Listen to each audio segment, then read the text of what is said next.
Sobre a diferença do Velho Testamento para o Novo Testamento. Vamos. Tem muita coisa que Jesus fala, era assim, agora mudou. Tem muita coisa que é anulada ou mudada a partir de Jesus. Por exemplo, um exemplo é o sacrifício. Ele veio sacrificar para acabar com o sacrifício que era feito antigamente. O que a gente pode falar sobre as diferenças do Velho Testamento para o Novo Testamento? E depois, posso separar essa pergunta sobre o Velho Testamento, se tem coisas lá que a gente tem que levar ao pé da letra ou entender o contexto e saber que aquilo ficou para trás e a gente está em um novo tempo. Muito boa pergunta. As diferenças, então. Boa pergunta. Então, veja bem, é só entender, para facilitar, que a revelação de Deus, ela é progressiva. Tá. Progressiva. Então, por exemplo, Deus manda instituir a Páscoa lá na saída do Egito. O povo está escravo no Egito. A última praga que veio, a 10ª praga que veio, foi a morte dos primogênitos. Inclusive o filho do Faraó morre também. Morre também, E aí eles passam o sangue na batente das portas. Na batente das portas para evitar que o anjo do Senhor... Então, o cordeiro morto, o sangue aplicado na batente das portas, comer a carne do cordeiro com ervas amargas, com pão sem fermento, tudo isso, Vilela, tipificava, apontava para o verdadeiro sacrifício. Na linguagem de Paulo em Romanos 3, Deus olhava para essas coisas, que eram tipo, símbolo, passava por cima, por isso que Passover, Páscoa de Passover, passar por cima, e olhava lá para frente, para Jesus, para o Cordeiro de Deus. Quando Jesus Cristo veio, você se lembra que lá no cenáculo, Jesus come a última Páscoa com os discípulos e cessou a Páscoa para os cristãos. Nós às vezes usamos a palavra Páscoa, mas ela não é propriamente dita a Páscoa. Agora nós temos a Eucaristia, nós temos a Santa Ceia. O que é que acontece? Jesus pega na mesa o pão e diz, este pão é o meu corpo. Pega o copo de vinho e diz, este cálice é o meu sangue. A partir dali, não se mata mais cordeiro. Por quê? Porque o tipo, a sombra, agora chegou à realidade. Cumpriu-se. Ela foi progressiva, a revelação, até Jesus. Jesus chegou, não tem mais. Por exemplo, você fala das leis cerimoniais. As leis cerimoniais, elas tipificavam uma verdade espiritual. A verdade chegou, cessou a lei cerimonial.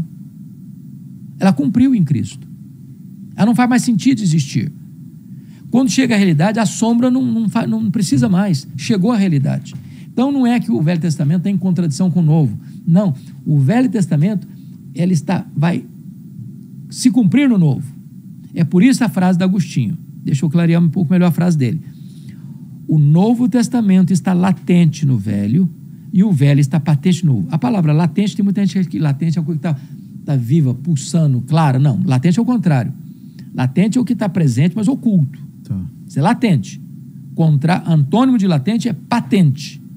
Então, o Novo está latente no Velho, mas o Velho está patente no Novo. Ou seja, aquilo que era sombra lá, aquilo que era apenas figura lá, aquilo que era a lei cerimonial lá, agora cessou, porque se cumpriu em Cristo Jesus. Não é assim com a lei moral. Por exemplo, nós não substituímos o decálogo. Continua valendo, é lei moral. Não terás outros deuses. Os 10 mandamentos. Os 10 mandamentos.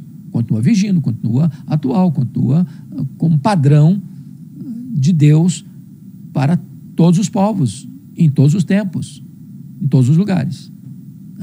Então, não há contradição. O que foi, Helene, que você está perguntando para mim? Davi, a galera lá podia casar um monte de vezes, tem um monte de mulher, você pode ir. Obrigado, Lene. O Lene foi aqui no meu ponto, aqui perguntando. Depois, falou aqui, aí, pode? Tem umas coisas que a gente não pergunta no ar, assim, né? Pois é, essa é uma boa pergunta também. Então vamos lá. Então deixa eu responder isso. Tinha aquela coisa também de quando morria o homem, a mulher se casava com o irmão. Isso, lei do levirato. Exato. Lei do levirato. Então, e tantas outras, né? Então veja bem. A bigamia começa lá com o descendente de Caim, com Lameque. Lá em Gênesis capítulo 4. Começa ali. Mas você vai perceber que Deus tolera mas nunca aprova. E uma das consequências do Deus não aprovar é que você não vai encontrar famílias funcionais na poligamia. Não tem um exemplo sequer foi Lênin, legal. Tá ouvindo tudo isso, né, Lênin? Tô ouvindo. Tá entendendo, né, meu filho? Não, faz favor, hein? Então, deixa eu dar um exemplo clássico. Salomão. Deixa eu falar um pouquinho de Salomão. Salomão é o cara condecorado pelos políticos, pelos empresários, pelos coaches, como o Bambambam. É o cara. Mais sábio, mais rico, mais tal, papapá. Deus sabendo, Vilela, eu vou entrar dentro da sua... Não fugir do assunto não, tá? Estou dentro do assunto ainda de casar com várias mulheres. Prevendo Deus, que Deus sabe o futuro, que o povo de Israel, que ia entrar na terra prometida, cercado dos povos pagãos, que tinham seus reis, cada nação tinha um rei, que Israel ficaria tentado também a querer um rei, como de fato aconteceu. Clamaram por um rei. Deus, sabendo disso, Deus, lá em Deuteronômio 17, com Moisés, 1500 anos antes, quando o reinado foi feito, 1000 anos depois, 500 anos depois, Deus deu job description. Qual era a função de um rei que deveria ser levantado em Israel? O que é que Deus proíbe? Deuteronômio 17, ele não podia multiplicar para si cavalos. Por que não? Porque ele não deveria confiar no exército, mas em Deus. Não devia multiplicar para si ouro, para não confiar na grana, no poder econômico, e sim em Deus. Não deveria multiplicar para si mulheres. Por quê? No caso aqui, muito mais do que simplesmente um problema de promiscuidade sexual, uma questão de casamentos de alianças políticas com outros povos que adoravam outros deuses, que isso podia corromper o coração do rei. Isso era tão importante para Deus, que Deus mandou que ele escrevesse isso e lesse isso. O rei devia escrever e ler todo dia, para não esquecer. Agora vamos pegar o Salomão. Salomão foi o cara que começou muito bem, pediu para Deus sabedoria, Deus se agradou disso, deu sabedoria, deu riqueza, foi o cara mais rico, mais sábio. Mas aí o Salomão começa a desobedecer todos esses preceitos. Multiplicou para si cavalos, multiplicou para si ouro, multiplicou para si mulheres. Teve 700 princesas, 300 concubinas, 1000 mulheres no harém dele. O que acontece? Esse homem começa a viver para ele.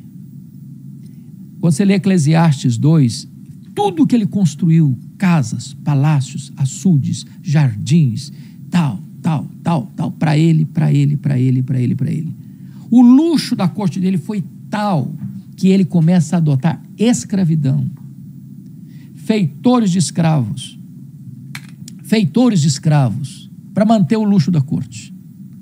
Se não bastasse isso, ele começa a corromper o coração dele e a construir capelas aos deuses pagãos. Ele mesmo começa a adorar os deuses pagãos. Deus fica irado com eles. Olha, eu vou tirar o reino da sua mão, vou entregar na mão de outro. Quando soube quem era, ele mandou matar o cara teve que fugir para o Egito. Quando ele morre, o sucessor dele, o filho dele, acostumado a viver no luxo, não está pronto para governar. O que o povo foi reivindicar para ele? Para o novo rei? Abaixa os impostos, nós não aguentamos mais pagar imposto, não tem almoço de graça, quem está pagando o luxo da corte somos nós, debaixo do chicote. Ele não atendeu o povo, houve a divisão do reino. A ruína de Israel nasceu dentro da casa de Salomão. Por quê? Porque este é um princípio que a quebrou. Várias mulheres. Deus tolerou. Pontou para você. Mas Deus não aprovou. Camarada, o negócio aqui está pegando pesado. Mas é dito na Bíblia que isso é errado. É errado. Agora, como a revelação é progressiva, aí chegamos no Novo Testamento. E também, até para te ajudar na explicação também, muita gente fala, quando a igreja não aceita adultério, não aceita alguma coisa, fala, mas Jesus andava com prostituta, Jesus andava com cobrador de impostos e tudo mais. Como vocês não aceitam esse tipo de coisa? Exatamente. O fato de Jesus andar com prostitutas, não andar, mas conversar e comer com pecadores e publicanos, isso não significa que ser cristão é viver numa bolha. Não. Mas ele não aceitava. Assim, agora, ele não concordava, ele não aceitava. E as pessoas, ao conviver com ele, eram transformadas. Em vez de ele ser influenciado por essas pessoas, ele as influenciava e as transformava. Essa parte ninguém fala. Né? Ninguém fala. Agora, com respeito à monogamia, a pergunta foi feita a Jesus. Foi? Lá em Mateus 19, versículo 3 a 9. Chegaram os escribas, os fariseus, e perguntaram para Jesus assim: é lícito ao marido repudiar sua mulher por qualquer motivo? Sempre que alguém fez uma pergunta de algibeira para Jesus, para tentá-lo colocar no contrapé, ele não aceitava isso e devolvia a pergunta com outra pergunta. Ele era o mestre dos mestres. E ele respondeu assim: não tendes lido? Se vocês não conhecem Bíblia, vamos voltar para a Bíblia, vamos ver o que a Bíblia diz. Não tendes lido que o Criador, desde o princípio, criou homem e mulher, por isso disse: deixa o homem seu pai e sua mãe, se une a sua mulher, tornando-se os dois uma só carne, e o que Deus uniu não separa o homem. Ou seja, quando o assunto foi tratado, Jesus reafirma o preceito de Gênesis 2:24 da criação, que é repetido no 10º mandamento: não cobiçarás a mulher, não as mulheres do teu próximo, a mulher do teu próximo. A lei moral está definindo monogamia. Então eles perguntaram assim: mas então por que Moisés mandou dar carta de divórcio e repudiar? Vocês não leram Moisés? Jesus respondeu: ele nunca mandou, ele permitiu, por causa da dureza do coração. Então, quando você vai para a teologia neotestamentária, que é, como a revelação é progressiva, agora não se tolera, não se aceita mais a poligamia. Quando vai falar do líder da igreja, lá em 1 Timóteo 3, ele precisa ser marido de uma só mulher. De uma só mulher. Então, a monogamia está aqui claramente exposta no Novo Testamento. Entendi. E mais algumas diferenças assim do Velho Testamento para o Novo? O que é mais importante é nós entendermos, talvez, Vilela, para quem está nos ouvindo, há 2 livros na Bíblia que são importantíssimos para entender essa pergunta sua. É pegar Levítico e pegar Hebreus. Porque Levítico mostra as leis cerimoniais, Hebreus mostra o cumprimento delas em Cristo. Então, você não consegue interpretar o Velho Testamento adequadamente sem lê-lo pelas lentes da carta aos Hebreus. A carta aos Hebreus tem uma única tese, Vilela: Jesus é melhor. É melhor do que os profetas, é melhor do que os anjos, é melhor do que Moisés, é melhor do que Arão, é melhor do que Josué, porque ele vem de uma ordem sacerdotal superior à ordem levítica, que é a ordem de Melquisedeque. Ele veio fazendo um sacrifício superior aos sacrifícios levíticos, era a matança de cordeiros. Agora Jesus é o próprio Cordeiro de Deus que é imolado. A nova aliança que ele inaugura no seu sangue é superior à velha aliança. Então, Hebreus está dizendo o seguinte: aquilo que era sombra, tipo, no Velho Testamento, agora se concretizou, se realizou em Cristo Jesus. A revelação é progressiva até Jesus e não a partir de Jesus. Então, não tem esse negócio de sonhos, visões e revelações novas, forâneas às Escrituras. Se não está na Bíblia, tem que ser anátema. Entendi. Ou é bíblico ou é anátema. E aí, questões mais complicadas, né? Como relações homoafetivas, casamento também não só de homem e mulher. E aí, como que a gente usa a Bíblia nessas questões? Porque são muito sensíveis. São sensíveis. Como nós estamos tratando de Bíblia, esses assuntos são tanto do Antigo quanto do Novo. Tanto o Antigo Testamento proibia um homem deitar com um homem, quanto o Novo Testamento ainda é mais enfático neste assunto. É mais enfático. No Novo também, onde? É mais enfático. Você quer que eu leia para você? Quero. Então, vamos lá. Paulo está tratando desse assunto primeiramente em Romanos, capítulo 1. A partir do verso 18 até o verso 28. Esse é um dos textos que dificilmente os pregadores modernos vão ler e vão pregar. Porque é um texto que confronta pecados. E pecado, Vilela, não é só pecado sexual. Pecado sexual é o que está tratando aqui, mas há outros pecados que a Bíblia menciona, como a avareza, como a ganância, como a inveja, como o ódio, como o rancor, né? Como o roubo, como a desonestidade, como a corrupção, né? Como a idolatria, como a feitiçaria. Aqui nós estamos tratando especificamente desse assunto porque está em pauta. Então, se você perceber, ele fala da ira de Deus se revelando do céu contra toda impiedade e perversão dos homens que detêm a verdade pela injustiça. A ideia aqui, Vilela, é que o ateu ou o ateísmo não é um problema intelectual. O ateísmo é um problema moral. O homem não quer a verdade de Deus, ele sufoca essa verdade como que por afogamento. Porquanto o que de Deus se pode conhecer é manifesto entre eles, porque Deus se manifestou, lhes manifestou. Os atributos invisíveis de Deus, ou seja, quem é Deus, as digitais de Deus, estão por aí. O homem não quer. O que vai acontecer? Olha o que está escrito. O homem vai se entregar à idolatria. A idolatria vai desembocar na imoralidade. E aqui vai o versículo 24, primeira coisa que chama a sua atenção. Por isso, a consequência, por isso, Deus entregou tais homens à imundícia, pela concupiscência de seu próprio coração, para desonrarem o seu corpo entre si. Quem está entregando? Deus. É uma penalidade, é como se fosse o seguinte: o homem está pisando no acelerador para pecar. Quero pecar, e Deus pisando no freio, o homem pisando no acelerador. Chega uma hora que Deus diz: é isso que você quer mesmo? Deus tira o pé do freio e entrega o homem ao que ele quer. É isso que está escrito aqui. Olha o versículo 26. Por causa disso, os entregou Deus a paixões infames, porque até as mulheres mudaram o modo natural de suas relações íntimas por outro contrário à natureza. Olha o verso 27. Semelhantemente, os homens também, deixando o contato natural da mulher, se inflamaram mutuamente em sua sensualidade, cometendo torpeza, homens com homens, recebendo em si mesmos a merecida punição do seu erro. Paulo está escrevendo isso aqui no primeiro século. A sociedade romana era uma cidade extremamente corrupta. Segundo os historiadores, a maioria dos césares de Roma eram homossexuais, homoafetivos. Agora, pega a 1 Coríntios 6, ainda tratando desse assunto. Paulo diz assim, olha aqui, e aí ele mostra também a solução do problema. 1 Coríntios 6, versículo 9, ele diz assim: ou não sabeis que os injustos não herdarão o reino de Deus? Então, ele está tratando de vários pecados agora, injustiça, ele está tratando disso.